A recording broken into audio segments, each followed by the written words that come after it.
And greetings, happy Wednesday. Welcome to the Steve Deace Show here, live and on demand on Blaze TV, radio, and podcast.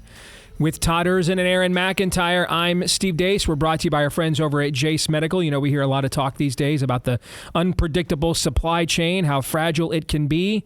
You know, when your package is delayed for weeks, that's annoying. How about when essential medications are delayed, or worse, are suddenly taken off the market right when you need them the most? That's what you call an emergency.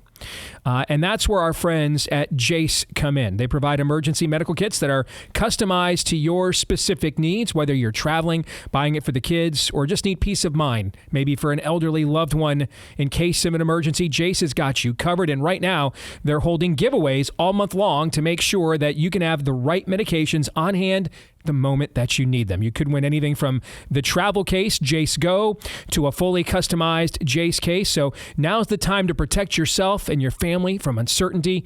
Your health is simply too important. Just go to jace.com to enter the giveaway, Jase. That's where you can go to enter the giveaway, or that's also where you can go to purchase your own case. And if you do that, use my last name, Deace, as your discount code there at checkout for a discount on your order. That's promo code Deace, D-E-A-C-E, at Jace, J-A-S-E, jace.com. All right, it is Wednesday, so we'll get to some buy, sell, or hold coming your way here beginning at the bottom of the hour.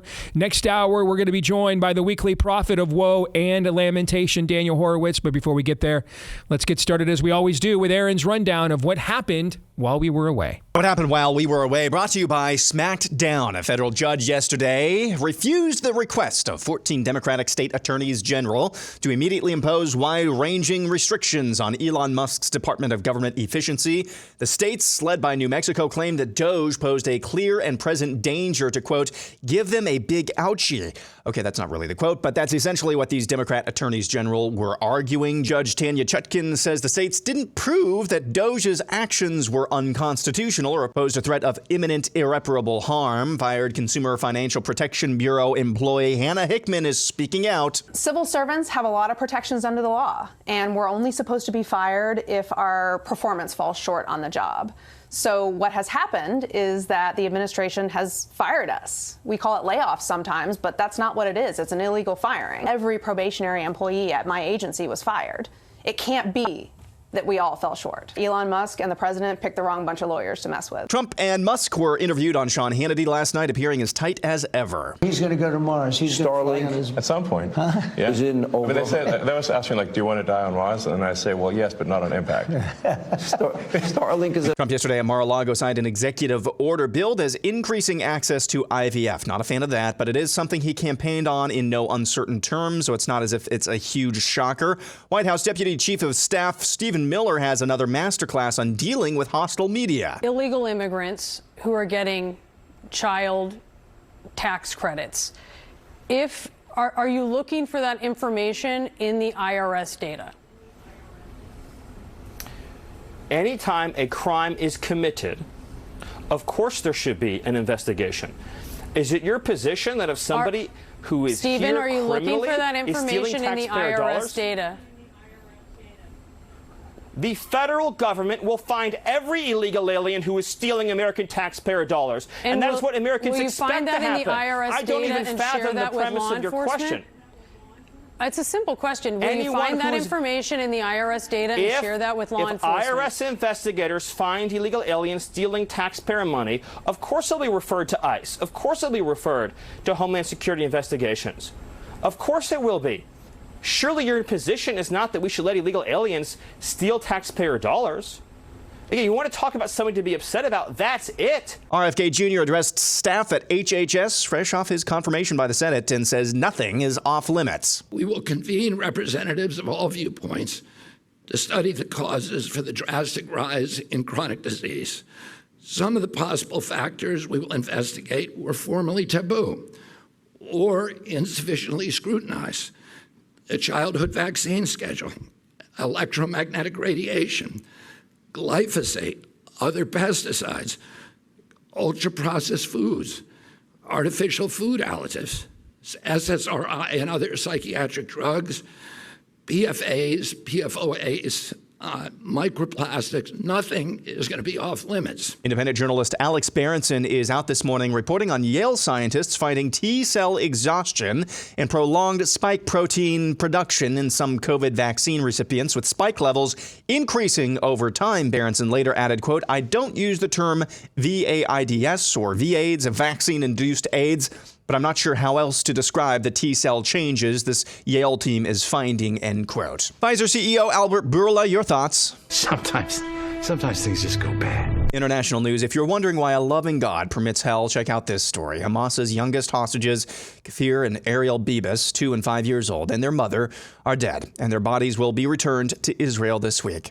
It's according to Hamas in a ghoulish statement on Tuesday. Kfir Bibas never celebrated a birthday in freedom after he and his family were kidnapped on October 7th of 2023 when he was just 9 months old. Israel has not confirmed the deaths of the red-headed boys and their mom, Shiri, but said it has grave concerns about their well-being.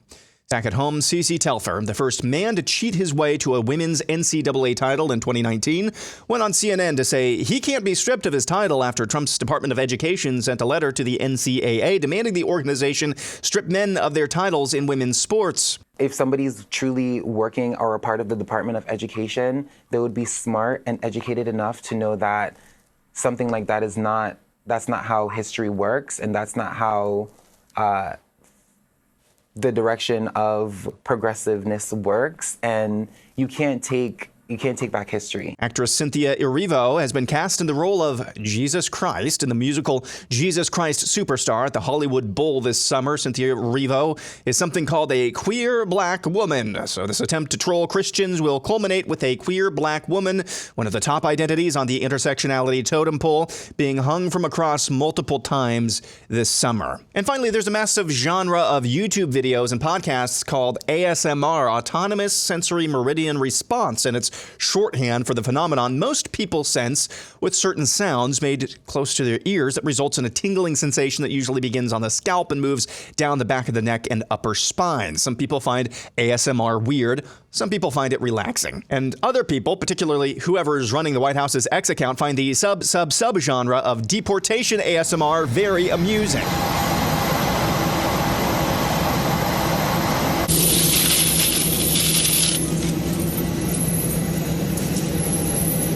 Yes, the White House made an ASMR joke this morning featuring the sights and particularly sounds of the moments before the latest repatriation flight from the U.S. carrying illegal aliens. The White House posted a video of oodles of handcuffs and chains being prepared for illegals before their deportation flight with the caption, ASMR Illegal Alien Deportation Flight. That's on the nose, and that's what happened while we were away. Todd, had you ever heard the term ASMR before? Never. That's the first time I heard it, was just a minute and a half ago. I figured, which is why I went in depth explaining what it was. I had absolutely no idea what that was. And here's the thing. I don't feel real bad about it. Is that what happens when you start getting old? Something has become a trend and a phenomenon, and I don't know what it is. I don't care to know what it is. And you used to be with it, then they changed what it was. Yes. Now what you're with isn't it, and what's it seems weird and scary. Thank you, Grandpa Simpson. But yes, seems weird and scary to me. Hey, that's a really good Grandpa Simpson. Yeah, that wasn't bad, actually, come to think of it.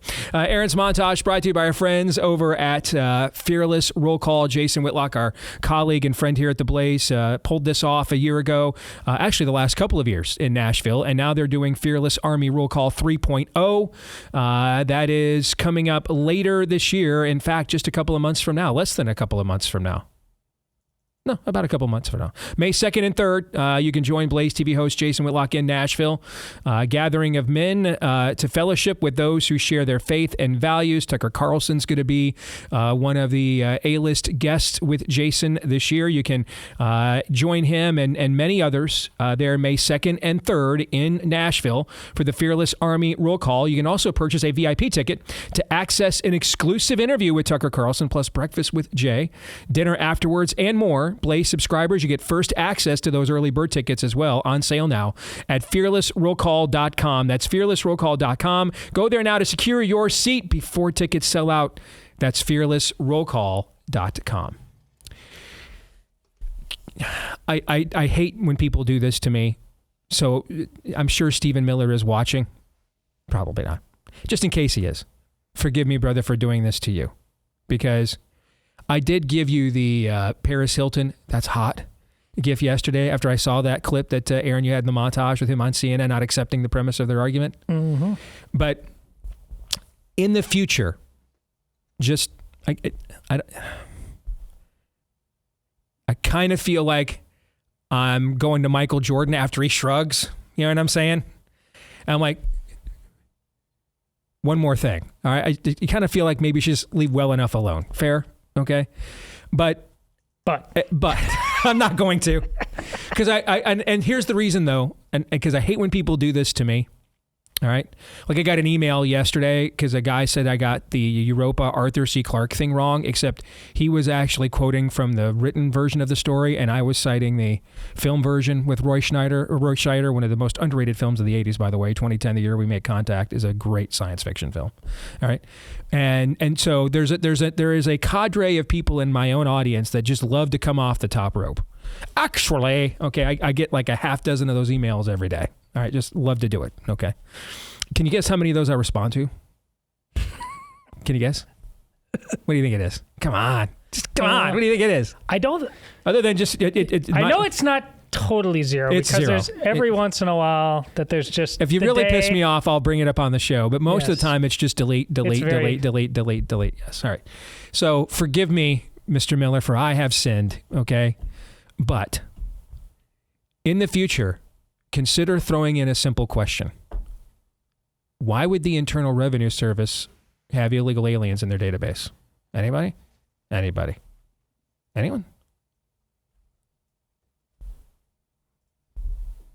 Anybody got to answer that one for me? Or what would be the benign, innocent reason I'd be able to find out personal information about illegal aliens in the IRS database? Anybody got that? Anybody have a thought on that? I mean, what would be the reasons the IRS would be able to tell me intimate details about illegal aliens in America? How would the IRS be able to do that, do you think? Actually, the journals like that for a long time now saying they pay taxes too, Steve. Yeah. Why would they have to pay taxes? What are they paying taxes on? Anybody got is this on? Why would an illegal alien have to pay taxes? Do you know? What would be the reason why an illegal alien would have to ever pay taxes if they're illegal and not a citizen? What would they? I got nothing. All right, moving on. You know who you should ask? United States Council of Catholic Bishops. They're getting to the bottom of it. Dude. You never have to get ahead of me online on this stuff. Never.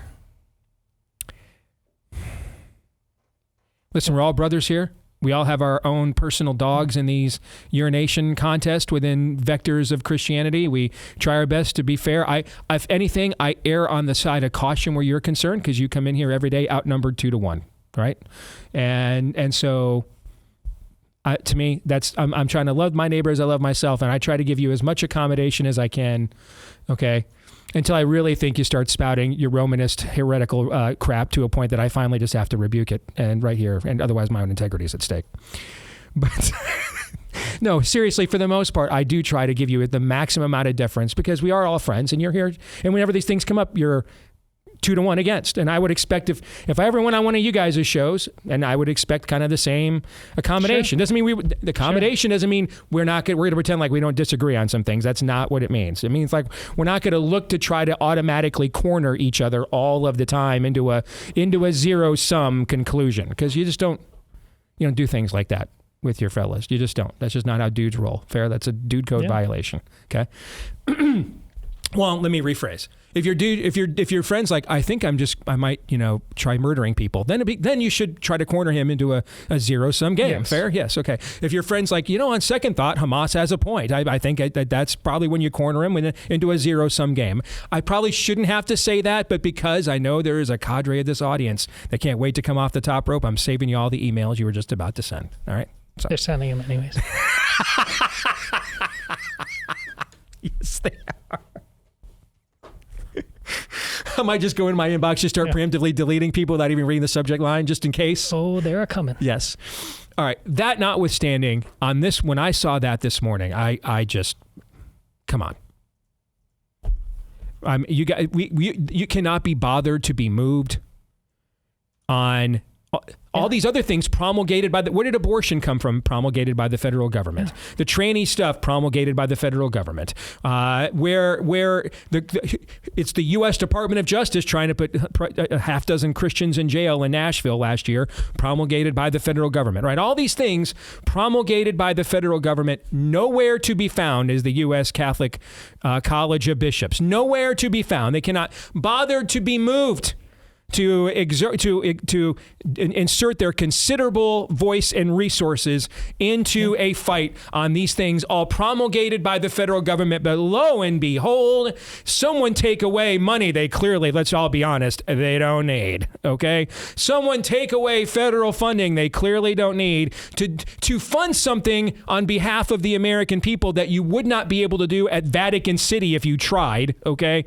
I just don't even, to me, I didn't have time to check with my one of my best buddies here who happens to be Catholic. I just had a reflex reaction to that this morning and said, that's got to get dunked on like right away. Okay. I beat you to it, and you're right to do it, which is why I bring it up. This is, it is Catholic theology and various strains of Protestant theology. The church is the new Israel. Mm-hmm. Well, this version is wandering around 40 years in the desert, which is why I've said on the show before, a deacon friend of mine who is a man who is well into his 70s told me that this generation, the boomer generation of bishops, he said, just like with Moses not being able to enter the Holy Land and a whole generation after wandering for 40 years, he just flat out told me this generation needs to die before the church can reform. Because they are irrevocably broken, and this proves it yet once again. At the same token, Aaron, I don't know. Did you see, if you're not into that like evangelical subculture, you probably don't understand what this moment kind of means within our own gatekeep. Because we've got our little papacies and gatekeepers too. Let's just all be honest about this. Yeah. Okay. We've got a college of cardinals as well. They're called evangelical leaders. Okay. Did you see who Albert Mohler interviewed yesterday? I did not. So we just got a book in the mail. Yeah, right? Joe Rigney. Yeah, we were talking about whether we could fit it into the schedule, right? Yeah. And we were also, frankly, discussing whether it was derivative of something we already did a conversation about, because Ali Stuckey wrote a similar themed book a year ago, right? Yeah. Plus, we are swamped. Yeah, Guess we what? are. We utterly are. Swamped. We are. And so we were just having this conversation about, it's a great topic. It fits our audience. Can we fit it in? On the other hand, because we're getting swamped with requests, should we is it worth revisiting it? Because Allie just did a whole big thing on, I think she wrote a book on it, right? Just last year, like I said, right? Okay. Yeah. Toxic Empathy was her book, right? Correct. Okay. And so he's got, Joe Rigney has a book out very similarly themed on how empathy has essentially just been used to emotionally blackmail. Were you familiar with him, by the way, before I was. this book? I'd heard the name before. Okay. Yeah. And it based, I think even him and I might have met before, because he looks familiar to me. I wonder if I met him out in Moscow, Idaho, that when they had me out there a couple of years ago. But it's about how empathy is being used to emotionally blackmail the church into just losing any of its righteousness or salt whatsoever, right? Okay. Did you see Aaron who interviewed him on that book yesterday? No. Albert Mohler did. Albert Mohler did. Now, if you don't understand evangelical subculture, okay, then you won't get, and that's going to be most of you, including most of you who are evangelicals, frankly, and you're better off for it, okay? Nothing against Al Mohler, but he is, and I've interviewed him several times in the past, and he's had a great ministry for many years. Don't agree with him on everything, but you've ever came in here and heard me like rail against Al Mohler on a given show? He's never gotten the Joel Osteen treatment that I can remember. No. For the most part, that guy's been a great steward of the faith. Okay, but he would be kind of the last. I wouldn't say Al Mohler's, because when I hear Big Eva, what I hear is, neo-woke Christianity Today, those folks who are self-appointed gatekeepers that are losing, relevance by the bushel load, on a daily basis. Al would be like maybe one of the last leaders of the old Bush-Reagan era religious right. Okay, and he would have been like a junior partner in the law firm. This will maybe drive it home for you. Al Mohler would have been like the junior partner in the law firm of Paul Weyrich, D. James Kennedy, and Jerry Falwell Sr. and Pat Robertson. You know what I'm saying? Like the junior partner. He would have been one of their first kinds of progeny that came up from that generation of the old Christian right. Okay. So he is certainly not Big Ava. Let me do whatever I can to Jezebel the Christian church, okay? But I would say that he would probably listen. There would also be elements of our show that he might listen to on a daily basis and kind of grit his teeth through at the same time. Fair? Yeah. Just different generation. Okay, I got it. And so if Joe Rigney and the Sin of Empathy, I think that's the name of his book, if that has crossed, is that what, because you got it over there, right? Yeah. I think it is. I just had it. If that has crossed over, if that's made it into Al Mohler's sphere, then we're making some real progress here. Okay? Yeah, the Sin of Empathy. Yeah, because the amount of your boomer grandparents who were essentially reared in Mike Pencean Christianity, and to them, Al Mohler would be like a really hardcore crusader to them. Okay, which means they could not even fathom somebody like me. All right, they couldn't even. What is this? I mean, I'm. Are these the UAP we've been hearing so much about? All right, to your grandparents' evangelicalism, Al Mohler is church militant. Okay, and so for the Sin of Empathy from Joe Rigney to make it to penetrate that veil of evangelicalism. That is indicative that something's happening here. Okay? What it is ain't exactly clear, all right?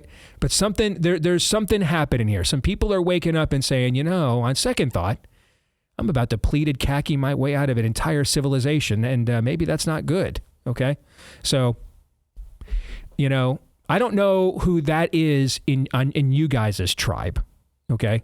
But who are those kinds of people that if you can get something on their radar, you can isolate these kinds of factions within the College of Cardinals that are essentially whatever there's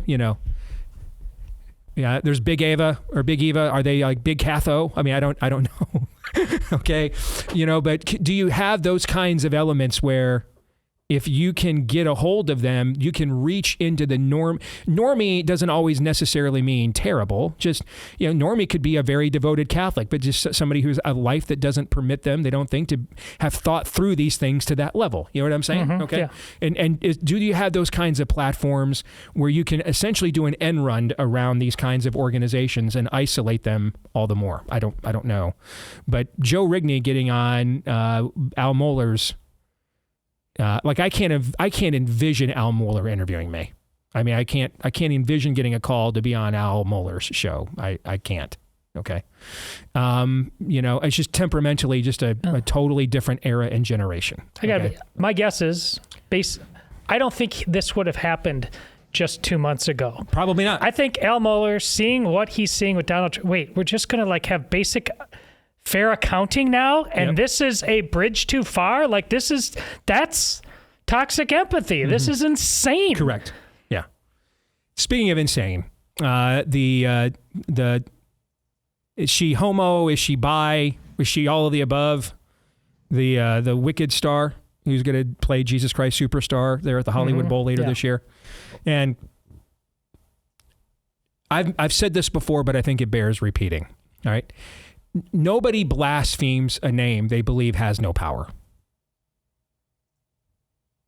And this is right out of the book of Romans that we're studying right now. We all know. We all invariably know, because we all come from the same creator. We all know who God really is. We know. And this is why when you bang your knee on a coffee table, nobody screams out, Siddhartha. That's the Buddha's first name. No one screams that out. Or they don't scream out the Buddha's name either.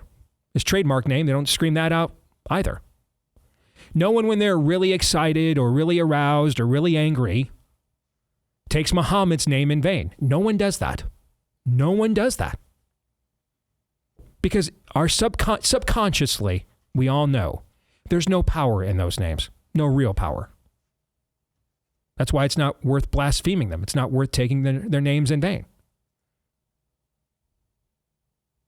So why do we do it with the name of Jesus? Because we all know. We know. Instinctively, we know. We know who the one true living God is. I saw there was a story last week. Did you guys see this? The earliest archaeological find proclaiming Jesus is God. It was from the 2nd century. Did you see this? I'm like, actually, I know a few much older than that, actually. It's called Several Books of the New Testament. Okay. All right. We all know. We know. We know. These same people would be furious at you if you drew a drawing of Muhammad, but you get to do right. The very same people. Yes. Also, if you do this in reverse, if you cast a white male in a biopic about about a black woman, that's Correct. a hate crime. Yeah. If we had a white guy play any female civil rights, black female civil rights hero, that would be clearly an act of racism. Because we don't see gender, Steve, Correct. That's how we roll. Correct. So you only blaspheme that which you recognize has power. And that's just that's why, as Paul writes in Romans, we are all without excuse. We're all without excuse. We know. And we've always known. We just don't want to believe. The irony of all this, once again, is that she believes the thing that she's blaspheming has more power than the church that is supposed to honor the God that they claim to serve. Correct. We constantly pull our punches. Correct. That goes back to that also, I think, speaks to Al Mohler platforming Joe Rigney to have a conversation like the one we're just having right now. Yeah. Yeah.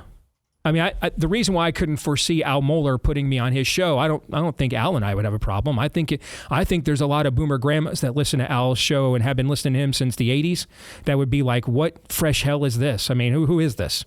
Way too intense. You see what I'm saying? No, I mean, totally. we're supposed to, we got to be uplifting and hope-filled here. And I was confident that I could just keep watching Fox News and voting Republican and save America until the rapture. Right? Exactly. Yeah. And that's not how this is going to go. That's how it was never going to go.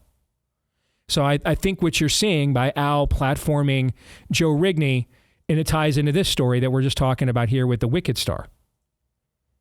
It is very clear that events have escalated. If you have any ears to hear, any eyes to see it all, and you're a person of faith, it is very clear that if we are not either at a zero-sum game, we are at the next move on the chessboard before that occurs.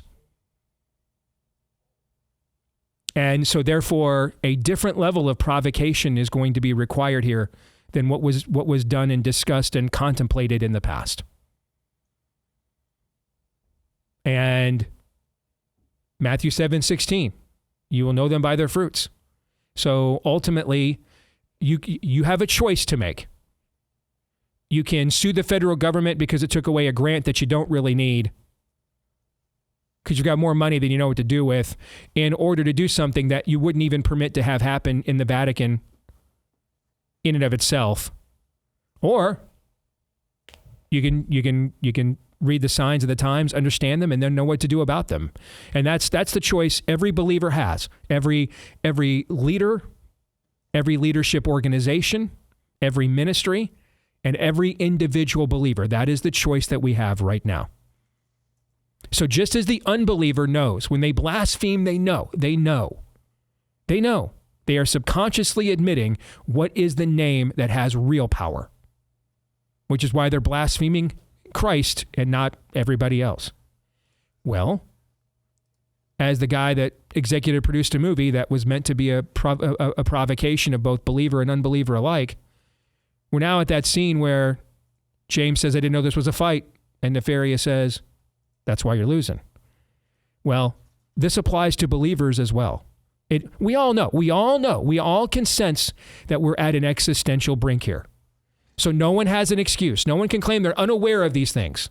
And ultimately, they will, by their fruit, by their faith without works, they'll show you what side they're on. They can either sue for a grant they don't need to do something that wouldn't be permitted in their own city, or they can join the fight. But that's the choice. And once they make it, they've let themselves be known.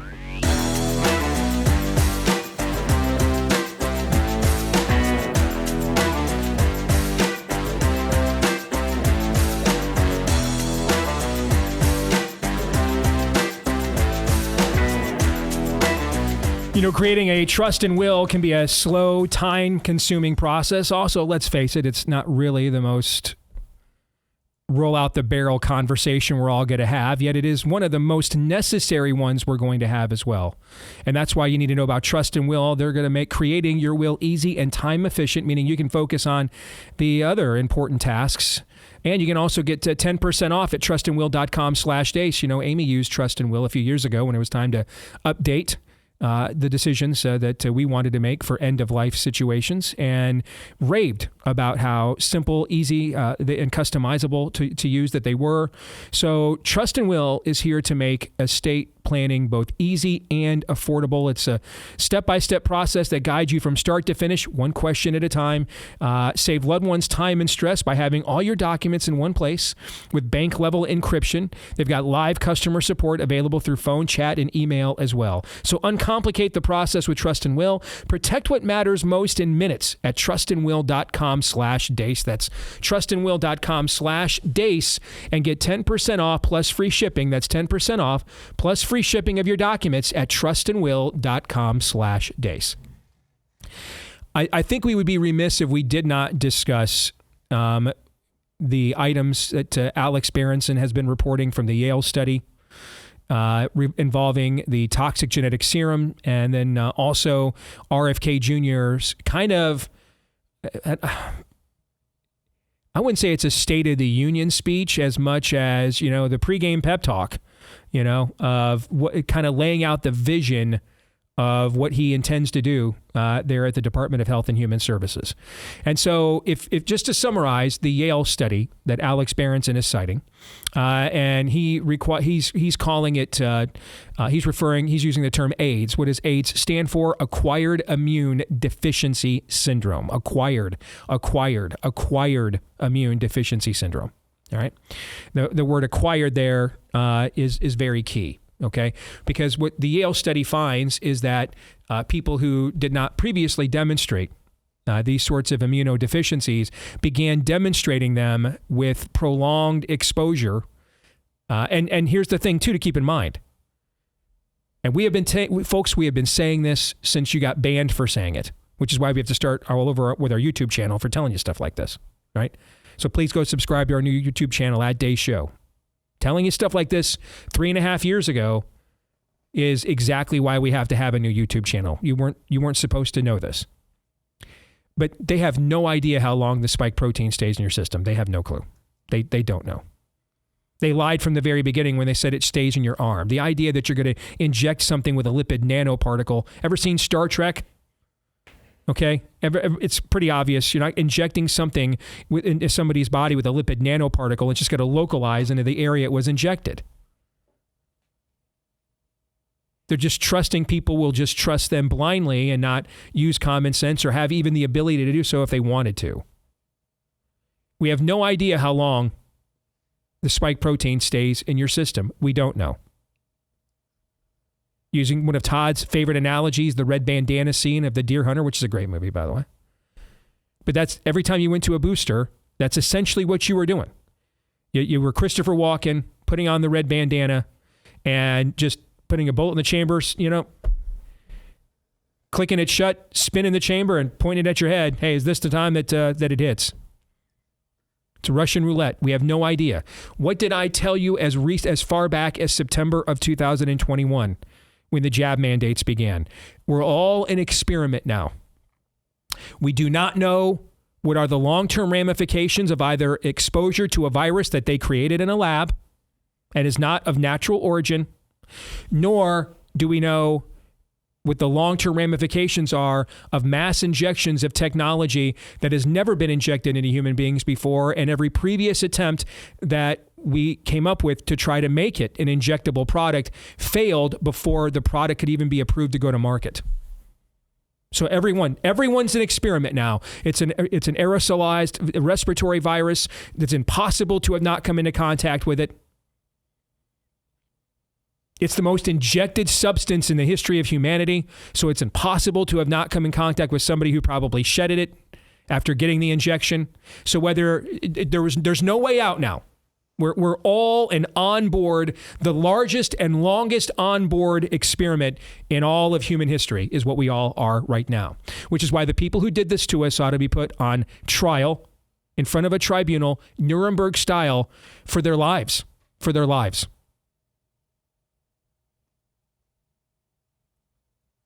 Well, now this study comes out.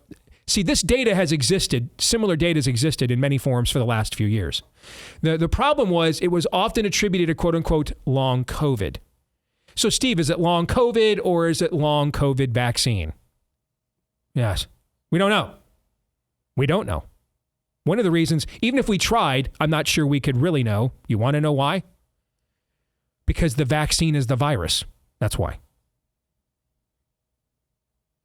The virus in and of itself was the original strain of the vaccine.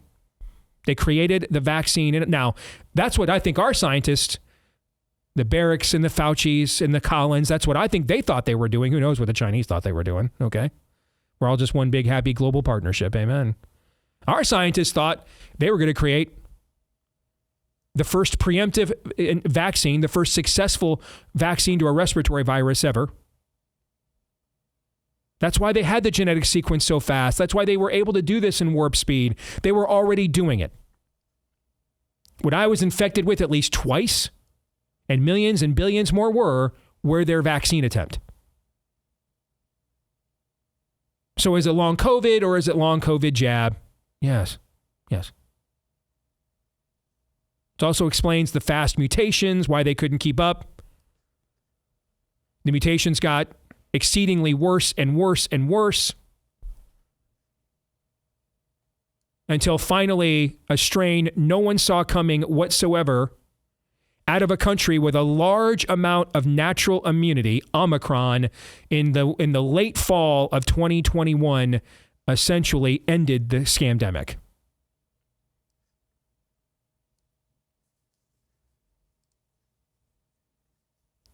Now, this, though, is the first time, this is going to be the first time that a high official study is attributing it uniquely now to the jab.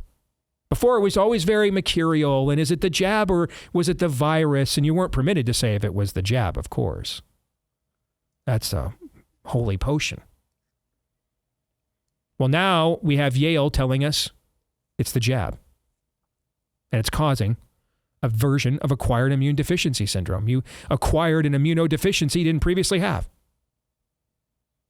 And it's because of these injections.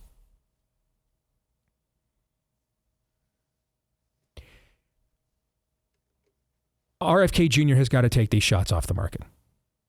Now, I don't know how HHS policy runs. I don't know if he's got to wait until because the FDA ultimately is I think in CDC are the entities that would officially make said calls. They don't have new leadership in place yet. So I don't know what all of the pomp and circumstance and I dotting and T crossing is required for such a thing to occur. But as soon as such a thing can occur, it needs to happen. The shots have to be taken off the market. I want to share something with you that Elon Musk posted earlier today. Let me find that in my feed here. Here it is. So this is Elon Musk responding to a clip from J.D. Vance from several months ago when he was on the Joe Rogan show, talking about how that he took the COVID vaccine and he's had COVID 5 times. He was in bed for 2 days, his heart racing. It didn't work. So this clip is months old. Okay, I mean, Vance was on with Rogan, I think, was it right even after Trump was, I think? Yes. Yeah, they were within a week of each other. Yeah, so we're going back to early November now, right? Okay, so 3 full months ago. 3 full months ago, all right, Elon Musk strike you as uninformed? No. Elon Musk strike you as maybe not aware that the vice president was on the #1 podcast the world has yet to see, Joe Rogan, 3 months ago. He just now saw this clip. He just now heard this. Too. Yeah. So why now? So Musk tweets out 4:30 a.m. this morning. Elon Musk tweets the following in response to this clip of J.D. Vance admitting he was vax injured on Rogan's show. I had a similar experience. COVID itself was nothing. I got the OG Wuhan strain before vaccines were even out.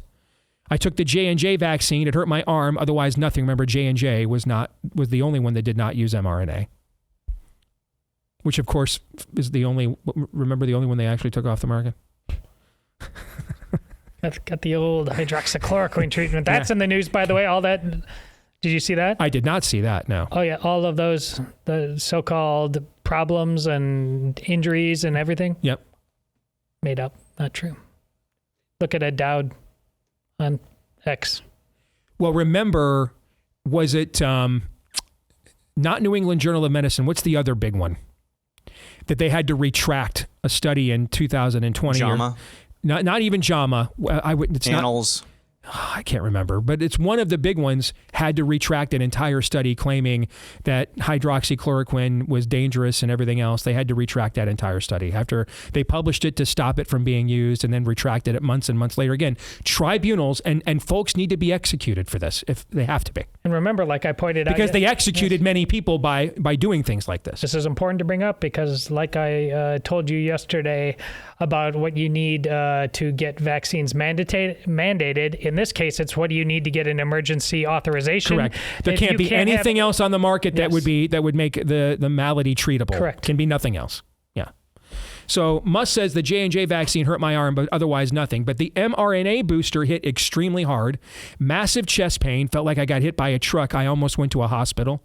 That said, synthetic mRNA has a lot of potential to cure cancer and other diseases, so the research should continue. Now, this is the guy who's catching rockets out of the sky. Yes. Just points out what magical power vaccines, how we've bought into this. Now, let me tell you how the research is not going to continue. I can't sit here. I'm not going to presume to know more about synthetic mRNA than literal real life Tony Stark. I'm not going to pretend to do that. How many times did I pretend to know more about this than Anthony Fauci or Debbie Birx? That's why all throughout this, whose data do we you know use? more about it than Debbie Birx. That might be true. The Nancy Pelosi of Anthony Fauci's? Yes. Yeah. Okay. But this is why we used their data and the data of the professionals the entire time, because we didn't know more. And we just kept hoisting them from their own petards, which meant they knew the entire time too, right? Okay. So I won't pretend. I will say what Musk is alluding to in my research that I did on this going back years ago. This was the original intent of mRNA technology, was individual, what Larry Ellison got panned at Oracle for saying about a month ago, okay? It was actually what mRNA technology was originally thought it could do, was create individualized via your genetic makeup, okay, and signature, individualized genetic treatments for serious disease, even up until cancer. So Musk is at least alluding to something that was the original supposed promise of the technology. I won't presume to debate Elon on this. I'm going to assume he knows way more about it than I do. That being said, though, how this won't happen is if Mr. Musk, if you're listening, thank you for all you've done for free speech and this last election. We would not have won this without you, okay? But if you're right about mRNA technology, let me tell you exactly how that promise is never going to be realized. If we don't pull these shots off the market ASAP and hold people accountable for what these shots did to people. They will not trust it ever again. And it would be, let me tell you, what would be a real shame is, Mr. Musk, you are right about this. And we have been sitting here with a potential developed cure for cancer, and it never reached a critical mass of trust with the people, and so that potential went unfulfilled. The only way we're going to find out how promising the research is people have to be held accountable for what they did with the last round of research, or lack thereof. Now, I have another question, which is, why is he just now telling us this? If I had to guess, number one, this gets to the social pressure that you often talk about. Mm-hmm. If someone who has been willing to essentially stand athwart the World Economic Forum, the United Nations, the entire global order, and say, I've got FU money, let me show you. If he feels any form of social stigma and pressure to not speak up, then I can't even imagine what the average person probably feels. That's number one. I don't know Elon Musk at all, but that has to be at least entered into the record as a possibility.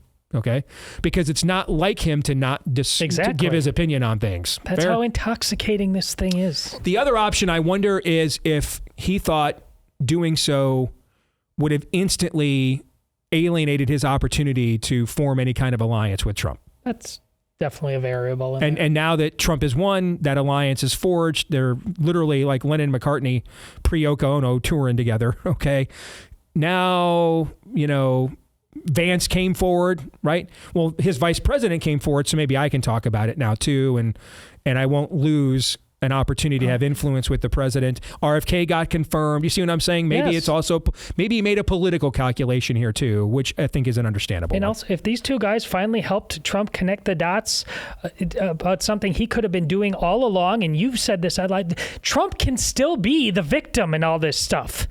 In terms of, you lied to me. I trusted you. I helped you get this done. And now here are the receipts. Fauci, you lied. Birx, you lied. That he can still take advantage of this. There's a game of chicken that nobody really wants to play, but Berenson is telling you it's apparently going to get played sooner rather than later. We're going to need somebody's got to be held accountable for this. Now, I think there should be lots of somebodies, but I'm also a total depravity guy. I know how human nature works, and I've worked 20 years in politics, and I don't know nearly as much about mRNA as Elon Musk does. I promise you, I know at least, if not more, about how politics works than he does. He's finding out right now in real time, okay? So I understand the idea that we're going to just line up every last, perpetrator to this, like we did even low-level Nazi officers at Nuremberg. I recognize when I say this, that's not going to happen, okay? Then at the very least, what needs to happen is a singular person has to be made an example out of then. That at least, there must be some recourse for this, some recompense for this. And even if the forces, because we are dealing in the political arena, and you do sometimes have to go with the art of the possible here, right? Okay. So then if that's the case, then fine. But then let's all settle then on who the one singular figure is that has to bear the brunt of this, and make an example so that at least there's a cautionary tale moving forward. You don't want to be the next so-and-so. Remember what happened to so-and-so. Look what they did to so-and-so. You see what I'm saying? Yeah. There needs to be a so-and-so. Now, I happen to, personally, if I were in charge, I'm not, okay? There'd be all kinds of so-and-sos.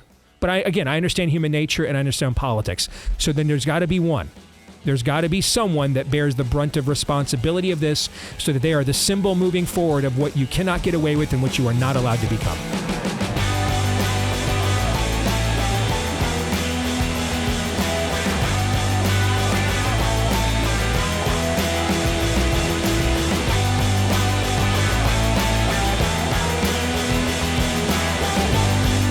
All right, back here with Hour 2, live and on demand on Blaze TV, radio, and podcast. Let us know what you think about what we think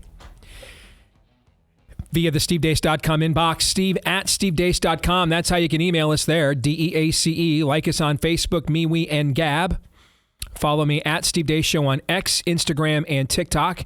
Again, please subscribe to our new YouTube channel, because we told you all the things that they're now telling you, but we told these things to you 4 years ago, that our YouTube channel just got completely smashed by the government censorship industrial complex. So we're starting all over there. Please go there and subscribe at Deace Show on YouTube. Again, at Deace Show on YouTube. Also, please leave us a 5-star review if you dig the show, wherever you podcast from. And then one more, please. Hit subscribe, or on iTunes, follow, and that'll make sure every time we drop a new podcast, it'll drop right there in your feed every single time. Have you ever been so hungry in the afternoon you eat things you regret? I've never done that before. Absolutely ever. When your body's craving fuel, it's common for people to reach for a snack Full of carbs and sugar, this might give you a quick energy burst, but it can also lead to crash and brain fog. You know, there's a better way to snack. Farmer Bill's has a product called Biltong, which is like jerky, but it's air-dried, so it's higher protein, sugar-free. It's got a nice marbling of fat, which is the perfect fuel for an afternoon pick-me-up. It's also really good, by the way. We've all tried it. It's really good. Other meat snacks have soy, nitrates, artificial flavorings, but Farmer Bill's uses a traditional method of air drying and curing, so the meat snacks are free of all those additives you find usually in beef jerky. Now, I recommend trying out their bestseller bundle, because you get a half-pound slab, 4 bags of their pre-sliced biltong, as well as 2 jars of their grass-fed tallow balms as well. A recent review said the bestseller bundle, well worth it just for the tallows. I believe that's that's RFK Jr.'s big thing, right? Yeah. Is getting back to using beef tallow in various forms. So there you go. If you want to snack better and also maybe rediscover your own little personal fountain of youth with their tallow balm, grab their bestseller bundle today and get all of that and that half-pound slab and the 4-pack of biltongs, the sampler of all the flavors, and the 2 tallow bombs. You get them with free shipping and an additional 10% off with the code Steve. The code Steve gives you 10% off at farmerbillsprovisions.com. That's bills plural, provisions plural. farmerbillsprovisions.com, farmerbillsprovisions.com, or click the link in our show notes for a discount today. farmerbillsprovisions.com. I'm blaming this on Kathy Deary, one of our outstanding salespeople. It's her fault. Me screwing up that last read, because about an hour ago she sent me this text. You do really exceptional reads. I apologize for not telling you that often enough. So it's your fault. You jinxed it. All right. I think we all know I don't respond to compliments well. I fold, I choke. All right. I need ripped. I need trashed. Negative reinforcement is my superpower. And with that, it's a great segue to buy, sell, or hold, is it not? All right. You've got the submissions. Todd, you and I have yet to see them. Aaron has chosen. He has curated from your suggestions the submissions we are about to consider. Are we going to buy them? Are we going to sell them? We are permitted to hold, but man, that is a punk out. It really is. It's a true punk out. So if you use your hold, Todd, if you use your hold, then you are going to be forced to find out firsthand, exactly what Lindsey Graham is doing every time he watches that Vladimir Zelensky salacious dance video from back in the day. Firsthand. You're going to have to be very close to find out what Lindsey Graham's actual reaction to that salacious Vladimir Zelensky dance video is. No? No. Probably because you have an idea, I'm guessing, right? Because you keep telling me. All right, let's get to it. We will begin at the beginning with James Miller. The next pope will be more traditional Catholic than the current pope.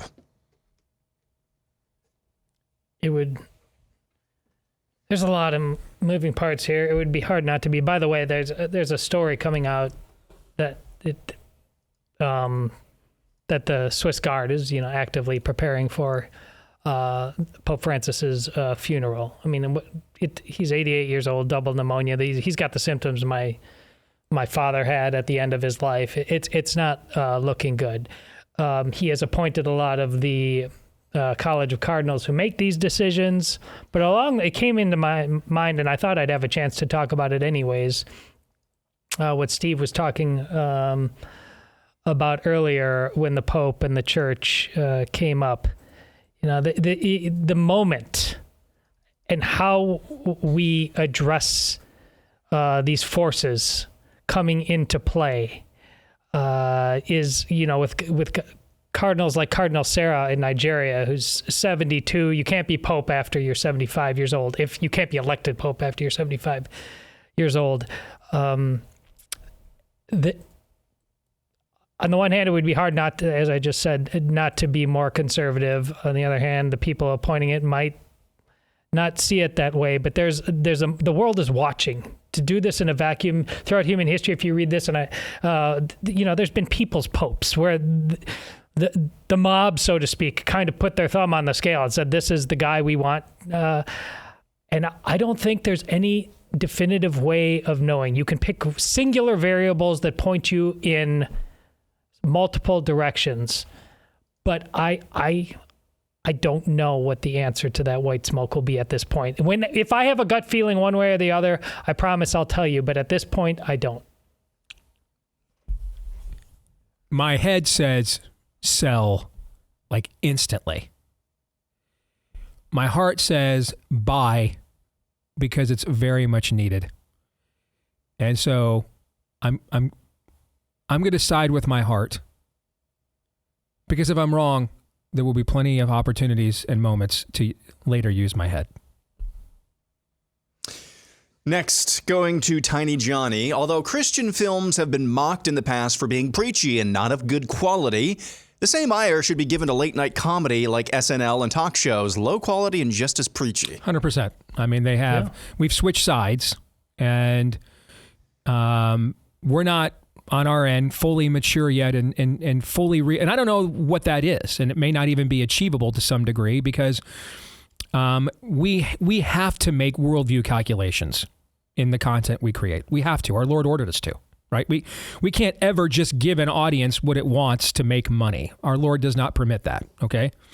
In their worldview over there, they can. In their worldview, they can produce all kinds of things they don't really think and believe just because it'll sell enough tickets to line their pockets, right? But our Lord does not provide us that level of accommodation, okay?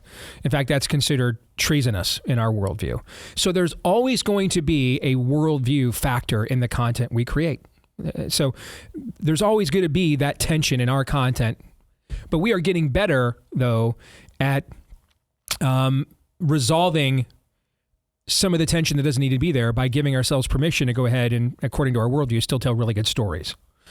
On their side now, they're the ones checking the boxes now. They're the ones trying to make sure we have the cringy, their version of the cringy conversion scene in every monologue, every diatribe, every skit, okay? And I think you've nailed it there, so I'll buy. Yeah. I'll buy. But it had, Flannery O'Connor, Catholic author. I mean, she's been doing Catholic storytelling, and she says as much. It's just not overt in your face. Like, look, right now, this is where the conversion scene is actually happening. Life is far more grayish than that in its highs and its lows, and she gives it to him. So it hasn't always been. I mean, there's been amazing Christian storytellers throughout all of human history. I don't know if it was just a movie-making thing and the confines of time, Steve, that ultimately seduced, or just a simple lack of money. There's probably multiple variables, just like I talked about with who the next pope is going to be. Next one, this is interesting, from Tyler Small. Top 5 teachings of the Satanic Temple that normie American Christians would probably confuse as Christian teachings. Oh boy, okay. Number 1, one's body is inviolable, subject to one's own will. 100%, alone. rather than you're offer your body up as a living sacrifice. Yep. In fact, let's see if we can come up with, amongst the three of us, some kind of scriptural counter to all of these, okay? So that would be the clear one. Yep. Offer your body up as a living sacrifice, right? Number 2, the freedoms of others should be respected, including the freedom to offend. To willfully and unjustly encroach upon the freedoms of another is to forego your own. Well, freedom is not an end in and of itself. I can't remember which of his 2 epistles. Peter writes later, you, my brothers, were called to be free, but do not use your freedoms to indulge your sinful natures. Yes. Peter says that in one of his epistles. Yeah. Todd, you got anything? No. Okay. Number 3. Nailing it. One should strive to act with compassion and empathy toward all creatures in accordance with reason. No, we love the Lord our God with all the heart, soul, strength, and mind. And then once that is set into its proper focus, then we understand what it truly means to love our neighbors or love ourselves.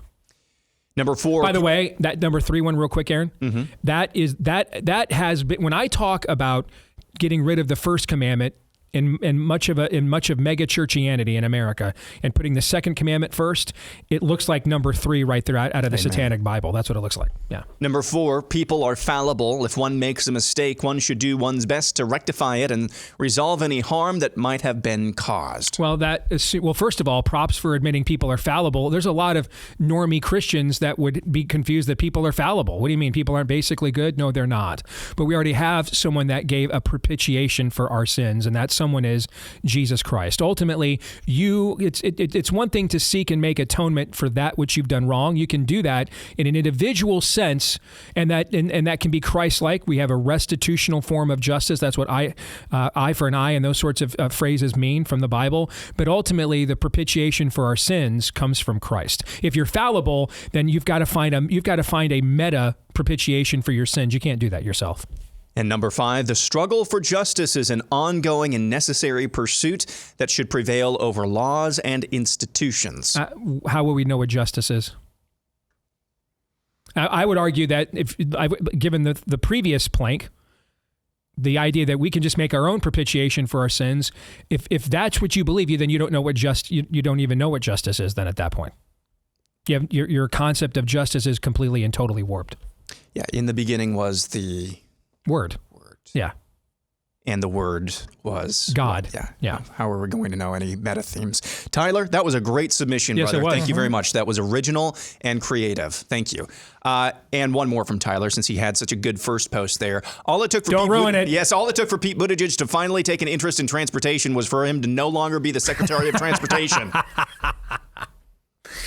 That's good too. Nice job, those are Tyler. both good. Yeah, that's a good job out of you, man. McCool says the 2 kinds of Pauline epistles are, number 1, we are heirs through unfathomable grace to an unimaginable glory. And the other kind of Pauline epistles are, as a personal favor, I'm begging you to sick little freaks to act normal for 5 minutes. Yeah. Nailed it. Bye. You sick little freaks to act normal. There's a lot of truth. There's more truth than not there, so I will buy. If you can't summarize all of his epistles with those 2 themes are in almost all of his epistles. Yes, so yes, I will buy. Yeah. All right, I'm changing just a little bit for clarity and brevity. Blake Crowe said the biggest mistake the founding fathers made was not instituting term limits into the Constitution when they were framing it. 100% agree. 100% agree. And yeah, I'll just leave it there. 100% agree. Yes. I think it's absolutely fine and agree to say that in hindsight. Yeah, but in the time of the founding fathers, not only it wasn't the prevailing winds of the culture was Christendom. It was everything. It would have been unimaginable to believe that we could fall as far, even though they had a great view of human nature. Even to them, it was hard for them to, I think, imagine how far and quickly we could fall. I mean, the average lifespan wasn't 50 years old. Yeah. The number 1 cause of death for women was childbirth, right? Okay. So I can understand why right away you're concerned about maybe limiting the potential of people to serve who have demonstrated a quality record of service. And then if you've decided ultimately, if we have a people that require term limits to take out the trash of government, then we did this wrong anyway. We wouldn't have tolerated it. Many people all the time talk about within the last, what's happened since COVID. Do you know how much, we had a revolution for far, far less. And that is absolutely true because the taxes are too high? Yeah, we're dumping your tea right in the sea. How do you like them apples? I mean, we just would not have tolerated it. Correct.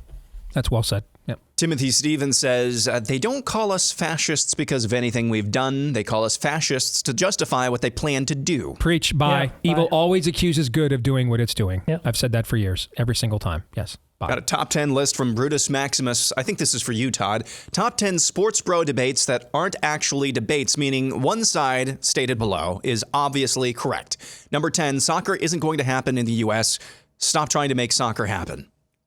Actually, there is some truth to that. I'll buy. We have too many team sports. It can't happen at the level it is in Europe. So I'll buy it. There's enough there on that. I thought it was just for Todd. You want me to chime in too? I was being sarcastic. Okay. Oh, sorry. All right. Well, I've Soccer's been I'm going to be 52 years old in July. Soccer has been the fastest growing sport in the United States, literally my entire life. So I will buy. Yeah, anytime there's a sports bro, I just immediately say it's for Todd. Number 9, Pete Rose does belong in the Hall of Fame. I will sell because Pete Rose is in the Hall of Fame. I've said this over and over again. How many times? He does not have a bust in Cooperstown, okay? But it's not true that they just ignore 4,192. They don't. All right, everything that Pete Rose, God bless him, did not hawk on QVC or down the street from Cooperstown every year when he showed up to, peddle his wares at the Hall of Fame ceremony. Everything else that he did not sell is in the Hall of Fame. His accomplishments are recognized. He just has not been enshrined. That's a good answer. Number 8, all major professional North American sports and college football have an officiating problem. I agree, but I think a lot of it just is the athletes are bigger, faster than they've ever been. And you're usually getting older gentlemen, older men and women who are not nearly in as physical a good a shape as the athletes they're officiating. I think some of that is just largely unavoidable given the higher caliber of athlete now. Basketball officiating in particular is very bad. But I'm going to sell. This is just sports. It's a human enterprise, and too many of you have turned it into a cult. We don't have an officiating problem as much as we have a sports pro problem. You guys are crackheads. You are. You can't handle it. You show it. It doesn't matter how good the game is. You're always next day on you're talking about how much money was on the game, what the spread is, who what the cover was, how bad the officiating was. Honestly, we have a severe man problem that just cannot say, yeah, well, that didn't go my way. I need to move on. It's a sports pro problem. Next up, 7. Even with Caitlin Clark, the WNBA is a political construct and never going to be popular. Well, I'm going to sell here, which may surprise you, because you're right, it's a political construct. But for the first time, because of Caitlin Clark, it actually is popular. Yeah. Okay. I don't think you can deny that it has an established, and not just more popular than it never was before. It has a unique amount of popularity. I would say it's kind of achieved NASCAR status now, where it doesn't have a wide swath of a popularity, but a very devoted one. And so I think that's selling it short and selling her short, frankly. And basketball, Jason Whitlock has talked about this. Basketball fans are increasingly fed up with the NBA. They might get their basketball fix this way. So I agree with Steve. I just got this tweet from a woman named Barb Harrington. Making my compliments easier for Steve to take. Please add, you're a jerk and your favorite sports teams suck. Nice. See, that I can relate to. Thank you. I'm comfortable with that. Yes. Number 6, Ohio State versus Michigan actually is the best rivalry in sports. Is this even a debate? I think when you look at what Army Navy is supposed to stand for, if you want to put Army Navy there, you'll get no argument out of me whatsoever.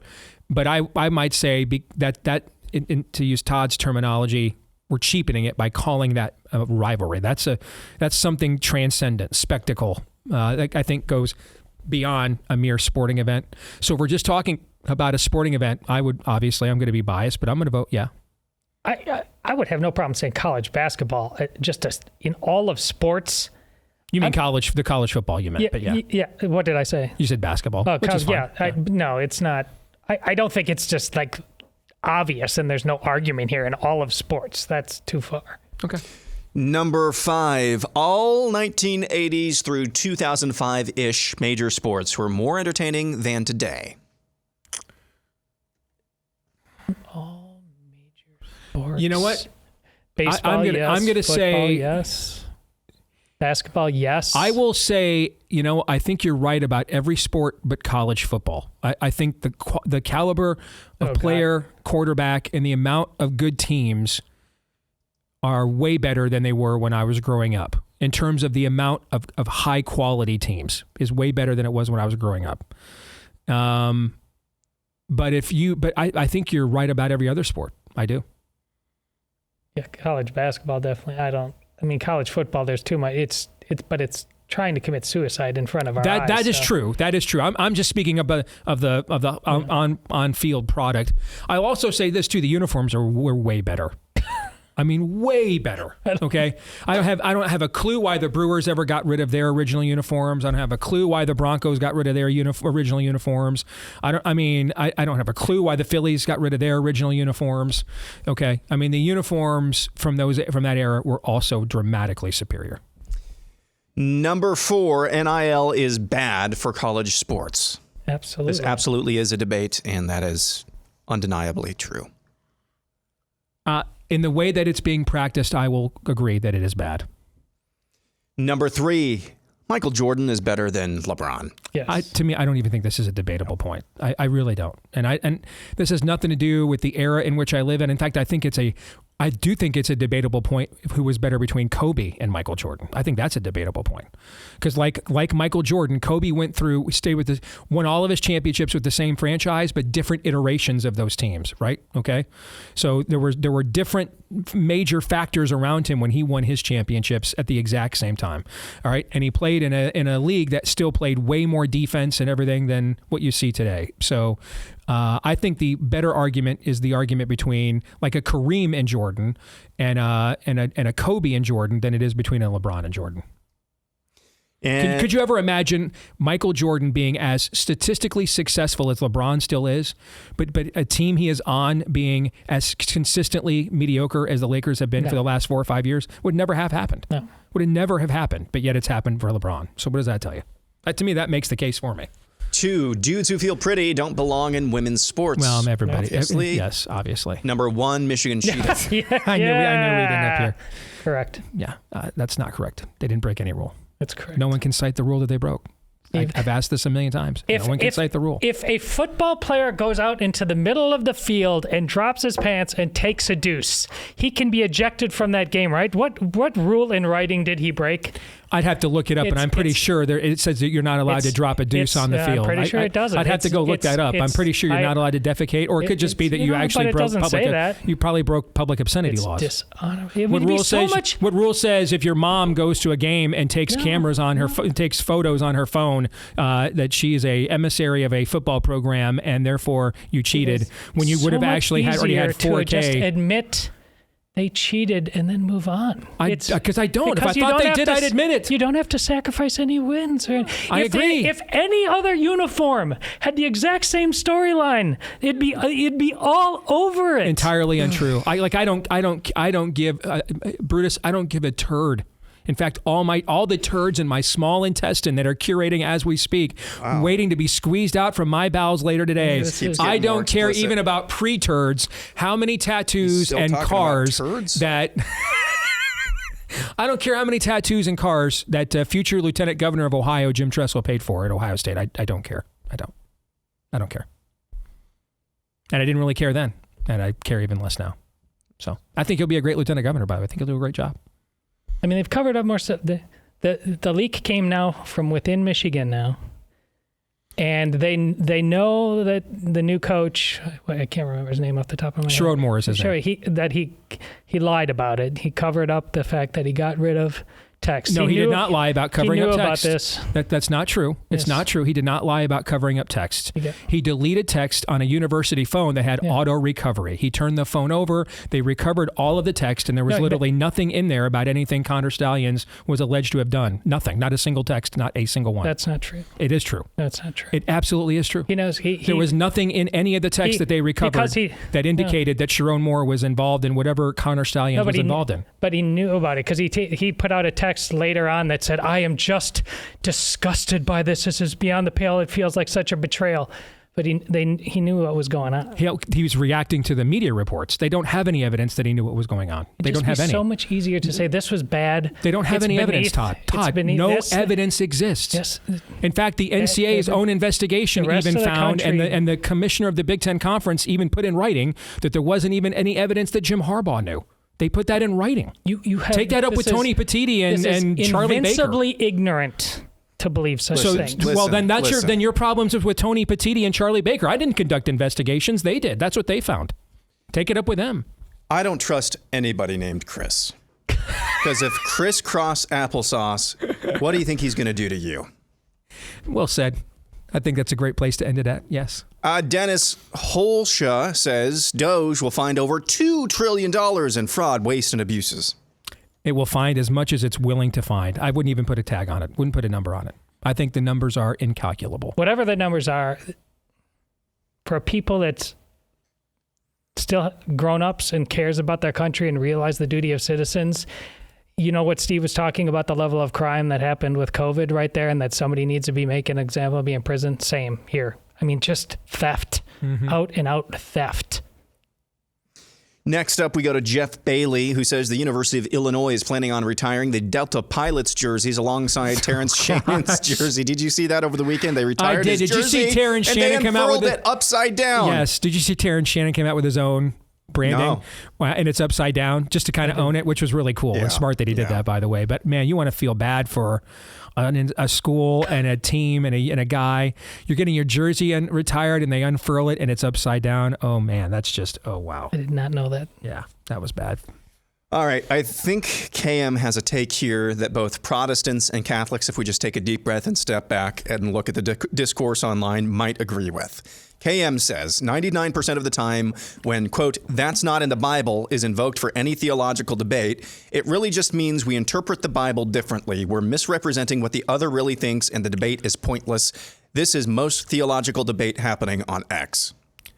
If you let me get rid of 99% and just replace it with most of the time, as it ends with, I 100% buy. I'm uncomfortable with that level of threshold, however. I'm uncomfortable with that. I think that's way too high. So, because I do think, it's why if you email me and ask me, Steve, what do you think of Calvinism? I won't give you an answer. If you email me and say, Steve, what do you think of predestination and election? I'll give you an answer, okay? Because most people just want to apply terms to things that they have not studied and don't understand, so that they really are trying to figure out whether you're in their tribe or not, all right? And a lot of what we call debate is actually tribalism in our culture today and not actual real debate. So I'll agree to the spirit. I'll buy the spirit of this, but I do think the 99% number is too high. I think it's actually a good question, and I agree with that. I also agree that it's not no matter what the number is, that it's not worth the debate. That's a case-by-case basis. I mean, I've made it clear. Some of it, I like some of these people who, I mean, honestly, by the grace of God, they've been saved by what they acknowledge are utterly depraved things. Yet they're racing to Twitter every single day to throw everybody else in the pagan camp. It's appalling. And yeah, those people I mean, it's not necessarily a debate, but they deserve to be roundly mocked as St. Paul would have done to them per the previous, you sick little freaks. I mean, yeah, there's a lot at stake. There's souls at stake. And the fact that you were so graciously lifted up, prodigal son style from the wretch that you were, and now the number one job you seem to have as a Christian is throw everybody into the fire. No, we ain't doing that. Christy King says the government is intentionally killing chickens to raise the price of eggs. They will do cattle necks. They will destroy our food supply. If it would get them power, we can eat bugs for all they care. Bye. I can't blame anybody who wants to ascribe such sinister motivations to their government after what they saw the last few years. I just can't. So I'll buy. All right, we got more, I assume, right, for the overtime? Lots more, yep. All right, so that'll be for later today for Blaze TV subscribers at blazetv.com/Deace. But when we come back, the prophet of woe and lamentation returns.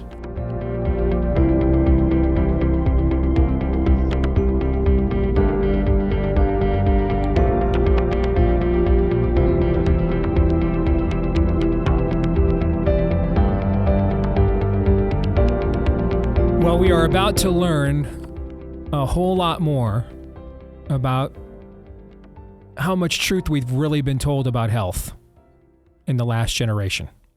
And so who knows, as you see the study out today from Yale that we mentioned earlier in the show that Alex Berenson's been highlighting, now for the first time the seal has been broken. We are now attributing long-term immunodeficiencies not to just quote-unquote long COVID, but now also the jab in and of itself.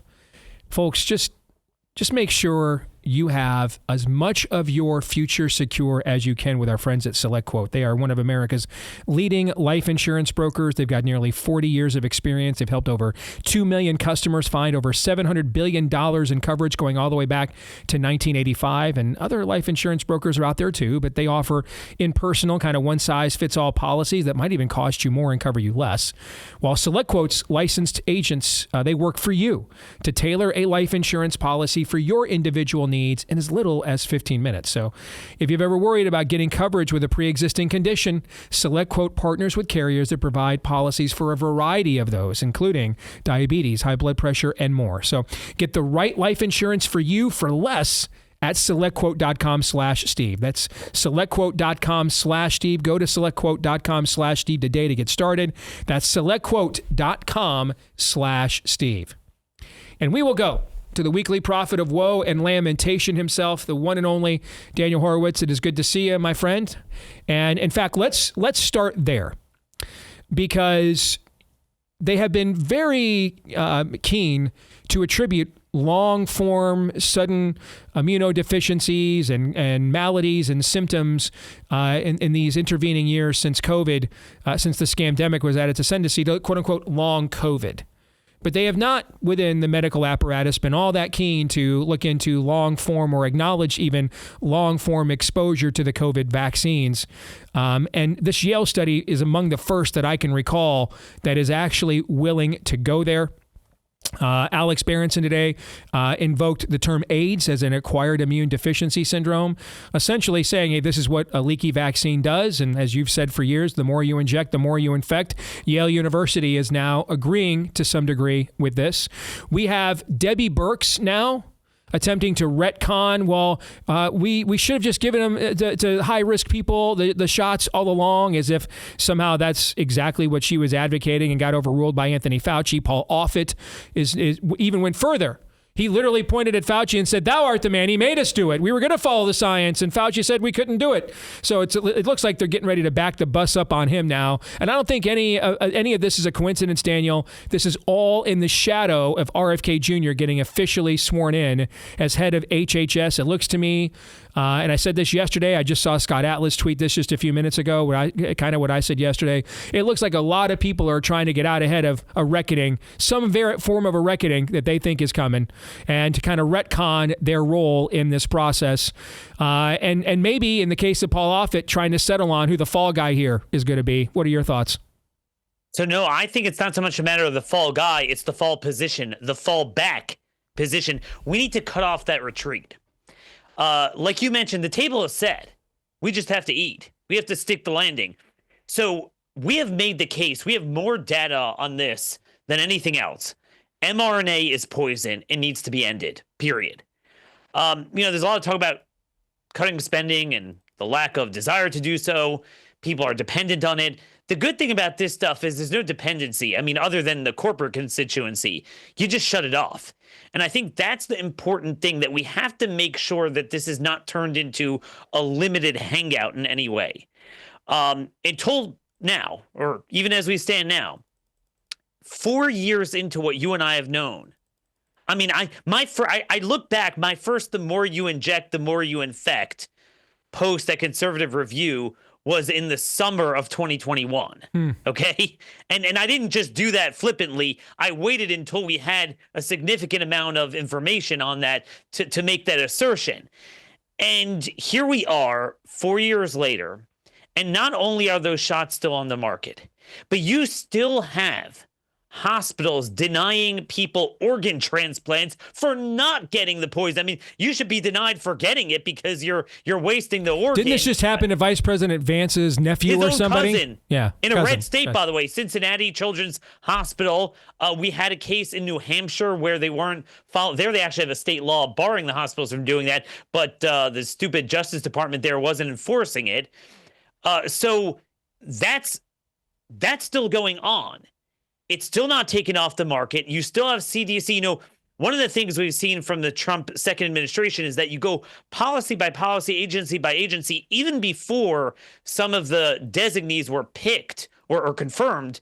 the websites would change except for what the courts, told them to do. And you would see a quick turnaround. So far, we have not seen that. You still have the promotion of the COVID shots on 6-month-olds on CDC's website. And then not only that, Moderna has an mRNA contract for bird flu. They have one for norovirus. They have the RSV shots, each one of them poison, already proven to be a problem. So the point is, this entire respiratory viral mass vaccination needs to be shut down, and mRNA needs to be shut down. We could talk about the seed oils. We could talk about the plastics. Then we can go back and research the prior vaccines. But I think the lowest hanging fruit is the mRNA, and that needs to go. I mean, relative to the boldness that Trump is signaling on so many other issues, this is actually not even a big deal. Well, first of all, not many people are even taking these shots in their current form in the last year or two anyway. So the question then becomes, and let's be as fair as we can. RFK Jr. literally just took over yesterday. As I said to the audience, because I made a lot of this, not all, but a lot of the same points you just made, I made at the top of the show talking about this very thing.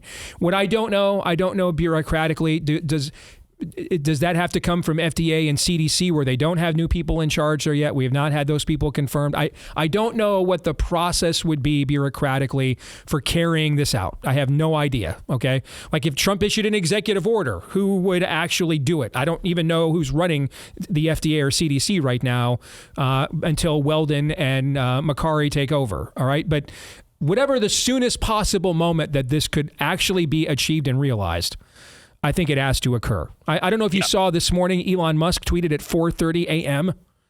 this morning that, he had a serious enough reaction to a COVID booster with extreme chest pain that he thought he was going to have to go to the hospital. Did you see that? No, I did. And Steve, I just want to say I agree with you, but we're seeing this on a lot of issues that I'm just troubled by.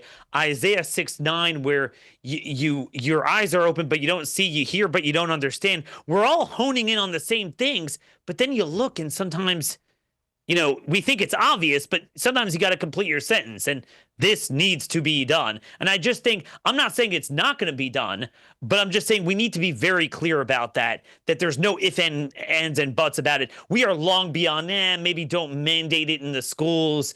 Mind you, we still do have mandates in the medical schools, in a lot of universities, and obviously the hospitals. So that is still going on for a select population. There are people getting it. There are people likely shedding it on those of us who don't. This is a very bad flu season. It could be cyclical. It could also be a function of that immune suppression. Remember, to Berenson's point, every single trial we have seen so far from any respiratory viral vaccine creates a hazard for other respiratory viruses. So the children's trials for the COVID shots, both Moderna and Pfizer, showed an increase in flu and RSV associated with the take-up of that vaccine. And now we see it with the RSV vaccines, increase in COVID and flu. So it does make you wonder if that's going on. We do know that it could shed. The question is how much and under what circumstances. So I think that alone, it's no longer enough just to say, well, let people do what they want. And then again, also, Steve, the fact that Moderna has a contract, and they're doing this again with bird flu. They're literally doing it in front of our eyes. It's, gain of function, check. It came from a USDA facility in Athens, Georgia. Quarantine the sick with the healthy, check. They're slaughtering all the chickens that survived and have immunity, so none of them are going to have remaining immunity. Mass testing. CDC is ordering hospitals to test humans. They're testing the animals as well. See it. And guess what?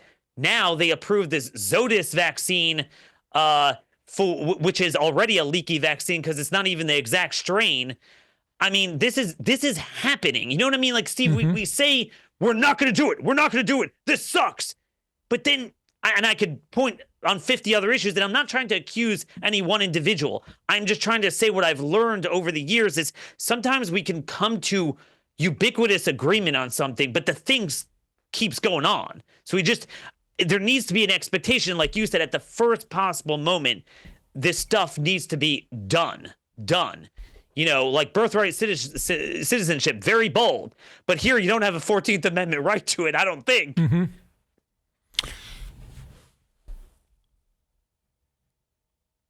Why would this not happen?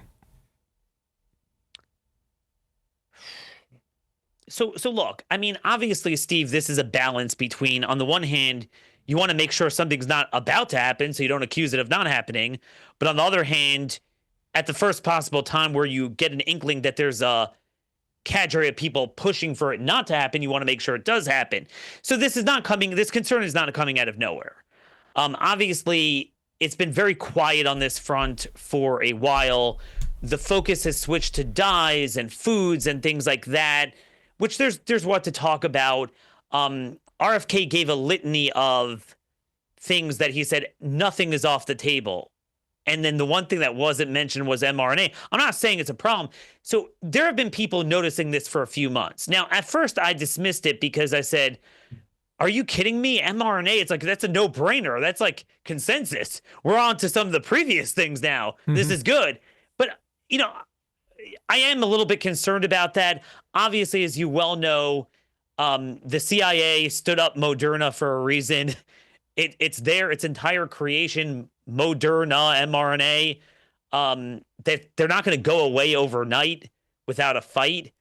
You have that guy from Oracle who was in the White House talking about mRNA. You had Litwick, the Commerce Secretary with the sovereign wealth funds. The first example out of his mouth was, well, for example, if we partnered with mRNA shots, we'd get a certain cut out of it. So I'm just saying there's the corporate angle. You are always going to have this concern about Trump's pride with warp speed. But again, my hope would be you won election, it's over with, move on from it. But I'm just saying we have to make sure we have the ball in the end zone, and we don't yet have it there. Let's talk quickly about another front that even going back further, you've been ahead of the game on, and that's immigration.